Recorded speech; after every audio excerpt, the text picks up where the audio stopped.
I've been coming to Dubai regularly since 2004, and I have to admit that I love being here. And it's not just the weather, which coming from London is definitely a plus, but it's really the sense that you can feel that the future at times starts here in Dubai. And so I want to talk a little bit about the future, and in particular the future of AI adoption. But I want to start with the present, because as I speak, 78% of the world companies are implementing AI into the operations, products, and services. And in fact, half of them, at least half of them, are using AI in at least 3 business functions. And in this race towards adoption, business leaders, as you know, are being presented with a very vast variety of tools, and companies of all sizes are really scrambling to meet the race, to integrate AI in their operations and services. They want to move fast because they fear losing margins to more agile competitors. But this frenetic adoption, rush towards adoption, comes with huge risks attached. And that's because it's often quite difficult, if not impossible, to fully know which data sets some of these tools have been trained on, with obvious consequences on issues such as bias, security, cybersecurity, ethics. And then, of course, there is the issue of accuracy.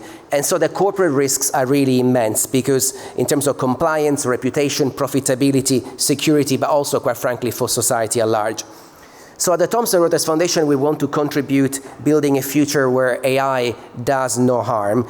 And we believe that companies of all sorts, and I want to stress it, not just AI companies, have a really critical role to play. And that's why we partner with the UN, with UNESCO, to create the AICDI, the AI Company Data Initiative. So what is AICDI? AICDI is a voluntary disclosure survey for companies, and is designed for companies to map their AI use so that they can understand and mitigate the risk they face, but so that they can also look at their governance and become stronger when it comes to innovation. AICDI is the world's largest data set on corporate AI adoption. We got data from 3,000 companies across 5 regions and 11 sectors. That's about 100,000 data points as we started. We are releasing the survey next month, but I just wanted to give you a bit of a preview of what the survey says. And often my team asks me, okay, we analyze 100,000 data points, what is the common denominator? And the common denominator is that AI adoption is clearly outpacing AI governance. And here is some interesting data points that we can already start seeing. Over half of the companies that we polled, so 56% of the companies engaged in the survey, do not have an AI strategy or policy. And so we look at those companies that actually have an AI policy and strategy to see how these strategies connect with real-world risks, especially sustainability and impact on society. And here is where the gap becomes even larger, even wider, because 88% of the companies that have a strategy, have an AI policy, did not consider energy use or some basic questions around sustainability.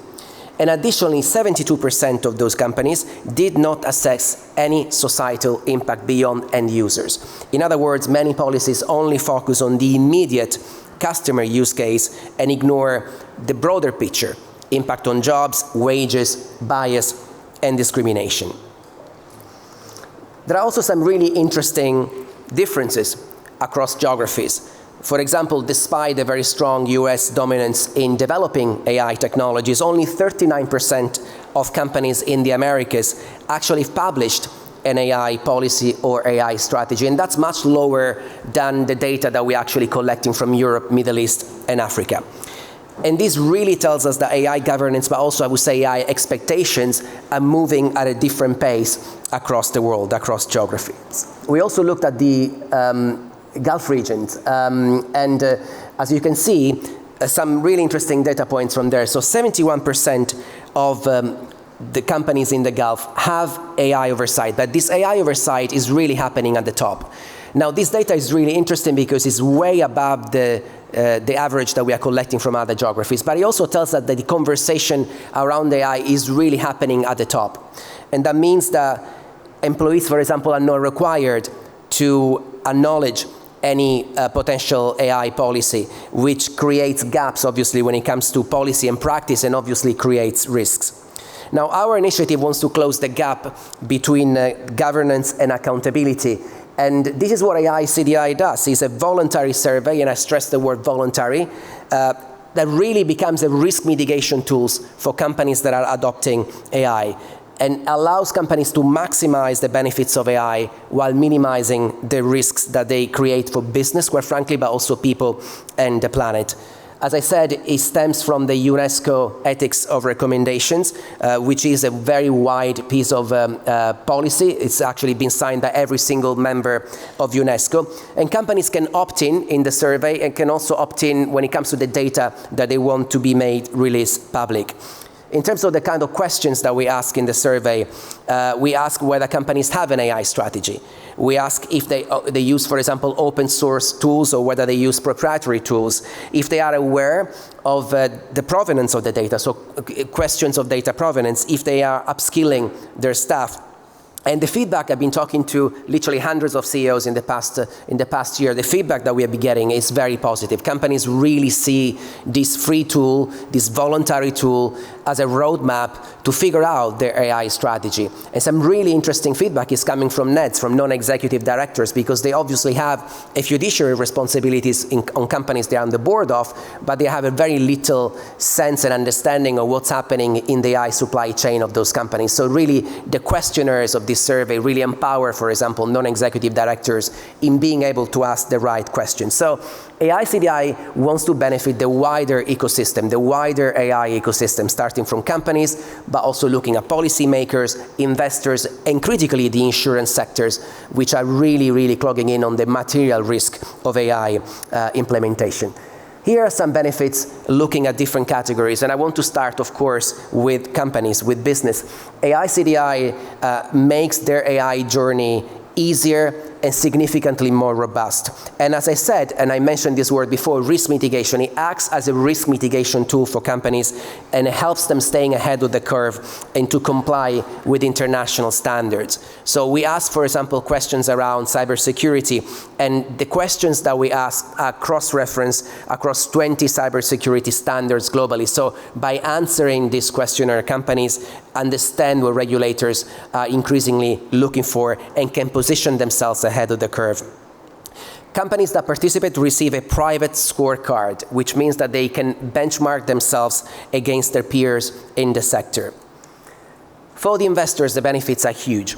They are really starting to understand the material risk of their investment, investing in companies without having an understanding of the risk that these companies are taking on by adopting AI technology. And so our questionnaire, our initiative, AICDI, provides a clear and comparable data set that companies and investors can use to make better informed decisions. It makes risk evaluation stronger, and it reduces financial and reputational exposure. And also, quite frankly, identify opportunities by spotlighting companies that are taking the lead on becoming leaders in responsible AI adoption, positioning themselves for long-term sustainable growth. And finally, obviously, I want to look at governments. We are here at the World Government Summit. I think here there are huge opportunities for governments, because AICDI, our database, is the only source of actionable insights on private sector AI implementation. As I said, 3,000 companies, and we just got started. These insights can really help policymakers and governments to inform their policies, but also to drive the investments and their national AI strategies. And this can really fill the gap also in complementing government research, because it offers a standardized baseline for benchmarking progress over time. And for any country with global ambitions in becoming AI leaders, this is really a way to demonstrate tangible commitment to responsible business practices. And it also offers, I would say, a way to bolster international credibility, because, as I said, the survey is really anchored within the UNESCO global framework. So today I just gave you a bit of an insight into the report that comes out in March. This is the QR code if you want to get notified when the report comes on live. This is our website, which is aicdi.trust.org. And I want to stress, we are not at all asking companies to slow down their AI adoption. We quite the opposite. To the contrary, we actually want companies to reap the benefits of AI, but we just want the corporate sector to do this with clarity, with accountability, and with transparency. And as you can see, our data shows that we are not here yet. There is a lot of work to do, but it also shows us a roadmap to get there. Thank you very much. Thank you for your time.